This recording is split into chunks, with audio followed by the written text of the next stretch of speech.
The Lord be with you.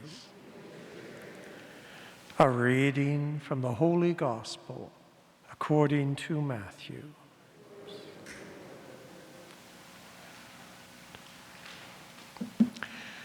Once more Jesus spoke to the chief priests and the Pharisees in parables.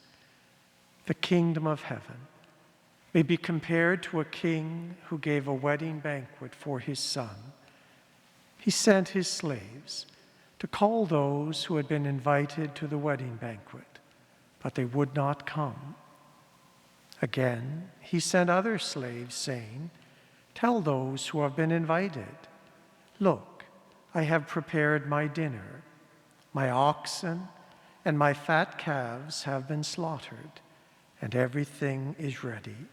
Come to the wedding banquet.' But they made light of it and went away, one to his farm, another to his business, while the rest seized his slaves, mistreated them, and killed them. The king was enraged. He sent his troops, destroyed those murderers, and burned their city. And then he said to his slaves, 'The wedding is ready, but those invited were not worthy. Go therefore into the main streets and invite everyone you find to the wedding banquet.' Those slaves went out into the streets and gathered all whom they found, both good and bad. So the wedding hall was filled with guests." The Gospel of the Lord.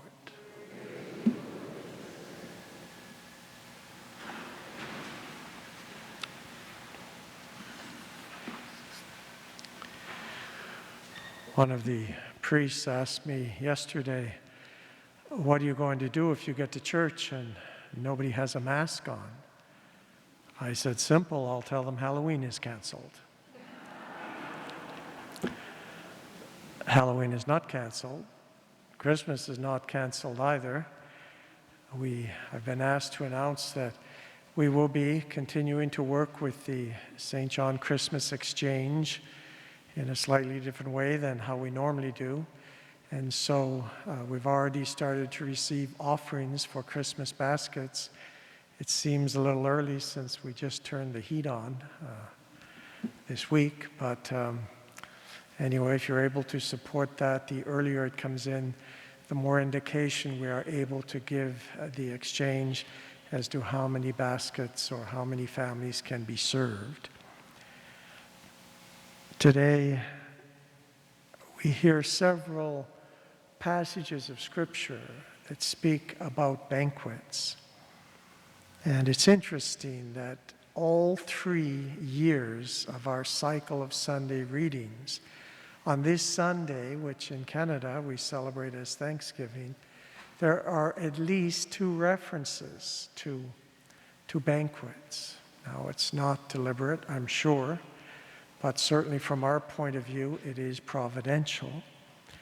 And so Isaiah, speaking of the mountain of the temple in Jerusalem, but that will one day become the focus of a feast for all peoples and all nations, of rich food, well-aged wines, food filled with marrow, and aged wine strained clear. And from that mountain, so near to where Jesus was raised from the dead, the shroud of death that is cast over all peoples will be lifted, and death will be swallowed up forever. And the tears from all faces will be wiped away by God. In our gospel as well, Jesus is using, as he does several times, the image of the kingdom of heaven being compared to a wedding banquet.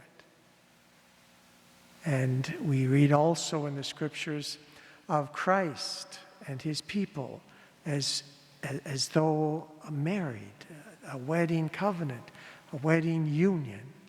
The Old Testament also at times speaks of God and his people as his spouse. Such is the covenant of marriage, so that is a symbol of the covenant between Christ and his church, God and his people. And so on this Thanksgiving weekend, notwithstanding a rather odd-looking crew from my point of view, and a rather odd-looking priest from your point of view, we have so much for which to be grateful. And we should always be offering prayers of gratefulness to God, but especially this Thanksgiving weekend gives us a chance to reflect on all the blessings our nation, our world, the gift of creation that the Holy Father speaks of so frequently, the success so far anyway that we've had against this terrible pandemic in our own province, the blessings of our families, our friends, so many blessings that have been given to us. Let us offer a quiet prayer during Mass of thanksgiving to God for each and all of those blessings.